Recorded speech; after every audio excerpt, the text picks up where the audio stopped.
वाराणसी में मां गंगा के नदी का रंग हरा हो गया है। मां गंगा के नदी का रंग हरा क्यों हुआ है, इस बात को लेकर शासन ने 5 सदस्यों की एक टीम गठित की गई है। हम आपको बता दें कि मई के महीने में मां गंगा के नदी का रंग हरा हो गया था। इसका कारण ग्रीन एल्गी को बताया जा रहा है, लेकिन यह ग्रीन एल्गी किस कारण से वाराणसी के गंगा तटों पर इतनी ज़्यादा मात्रा पर हो गए कि मां गंगा के पानी का रंग हरा हो गया, इस विषय की संपूर्ण जांच के लिए वाराणसी के डीएम कौशल राज शर्मा के आदेश पर 5 सदस्यों की एक टीम गठित की गई है, जिसमें प्रदूषण नियंत्रण बोर्ड के कालिका सिंह, गंगा प्रदूषण प्रोजेक्ट मैनेजर एसके बर्मन और बंदी प्रखंड पवन कुमार सहित 5 लोगों की यह टीम है।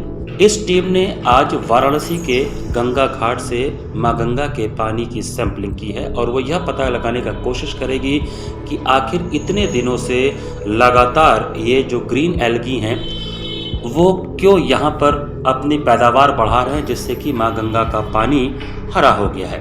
हम आपको बता दें कि जहाँ पर भी किसी भी नदी में अगर नदी का प्रवाह रुकता है तो वहाँ पर ग्रीन एल्गी पनपने लगते हैं। ग्रीन एल्गी एक निश्चित टेम्परेचर पर, एक निश्चित तापमान पर सूर्य की रोशनी की उपस्थिति में फोटोसिंथेसिस करके अपनी संख्या को तेजी से बढ़ाते हैं। इस विषय पर प्रदूषण नियंत्रण बोर्ड के कालिका सिंह ने बताया कि वाराणसी में रामनगर इंडस्ट्रियल एरिया भी है और वाराणसी में अन्य जगहों से जो पानी मां गंगा में गिरता है उस कारण से भी क्या ये ग्रीन एल्गी पनप रहे हैं, इस विषय पर भी हम टेस्टिंग करने का प्रयास करेंगे। लगातार सैंपलिंग लेके यह प्रयास किया जा रहा है कि आखिर ये इतने दिनों से क्यों पानी का रंग हरा है। आज की जो सैंपलिंग इन 5 सदस्यीय टीम ने ली है, ये 2 से 3 दिन के अंदर अपनी रिपोर्ट शासन प्रशासन को सौंप देंगे और मां गंगा के नदी के रंग का हरा रंग होने के कारण को वो प्रशासन को बता देंगे। देखिए, गंगा पवित्र नदी है।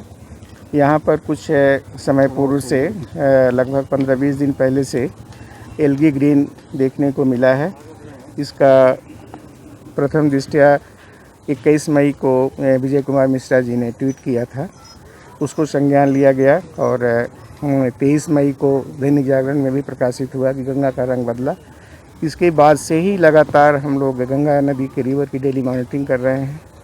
सोर्स का भी अध्ययन किया गया, जल की गुणवत्ता का भी अध्ययन किया गया। बीच में कम हुआ और उसके बाद में अप स्ट्रीम से भी कानपुर से लेके इलाहाबाद और मिर्ज़ापुर और बनारस में हम लोग भी देखे।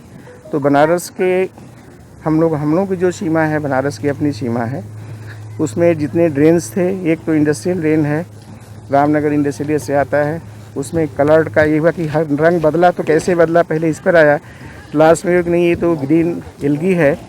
इसमें फिर अध्ययन करने के बाद उसकी एक रिपोर्ट शासन को प्रेषित कर दी गई है, लेकिन तथ्यात्मक जांच के लिए जिलाधिकारी महोदय द्वारा कल दिनांक 7 तारीख को 5 सीनियर ऑफिसर्स की एक कमेटी गठित की गई है, जिसमें एक पुलिस अधिकारी भी हैं, एक मजिस्ट्रेट भी हैं और मैं खुद हूँ क्षेत्रीय अधिकारी प्रदूषण नियंत्रण बोर्ड और जल निगम के महाप्रबंधक भी हैं।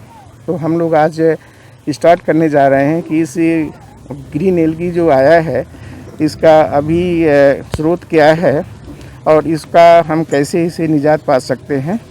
तो अभी आज हमने सैंपलिंग किया है, अभी टीम मूव करने जा रही है।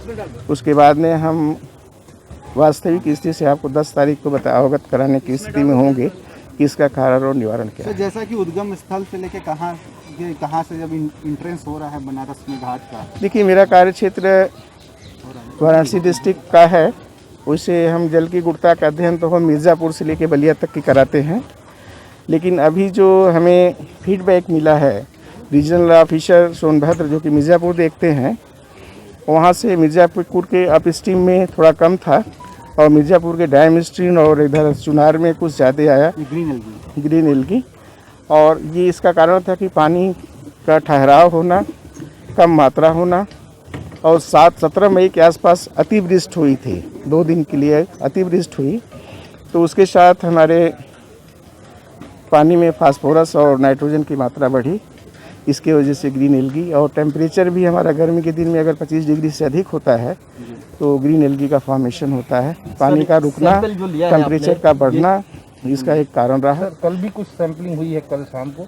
सैम्पलिंग हमारी डेली होती है, नॉट ओनली कल, हम तो सैम्पलिंग डेली करते हैं। नहीं, एलजी को लेकर के भी कल कोई सैंपलिंग हुई? हाँ भाई, सैम्पलिंग होती है, गंगा रिवर की टेस्टिंग होती है, उसमें चाहे जो कुछ भी आएगा उसका हम टेस्टिंग करेंगे। सर कुछ आया है उस सैंपल से कुछ प्रमाण? सर अभी तक हाँ, उसमें डीओ की मात्रा एकाएक हमारी पहले जो 8, 8.5, 9 आती थी, कल हमारा 11.2 आया है। तो ये कि फोटोसिंथेटिक से और एलगी की वजह से थोड़ा सा डिजॉल्व्ड ऑक्सीजन की मात्रा बढ़ी है, तो हम आज मूव करने जा रहे रहना हैं। कितना चाहिए सर? हैं? रहना कितना चाहिए?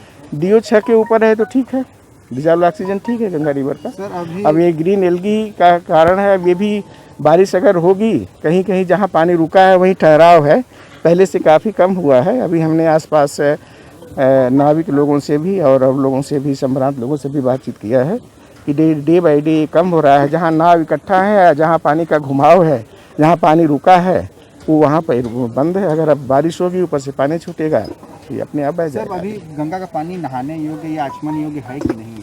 अभी की जो ग्रीन एल्गी की बात हो रही है उसके मद्देनजर। देखिए, आचमन योग तो हम नहीं कह सकते, लेकिन नहा सकते हैं। ऐसा नहीं है कि कोई आज की जो स्थिति है, किनारे पर तो नहीं, अभी हम तो मना करेंगे कि अभी ना नहाएं तो ज़्यादा ठीक है।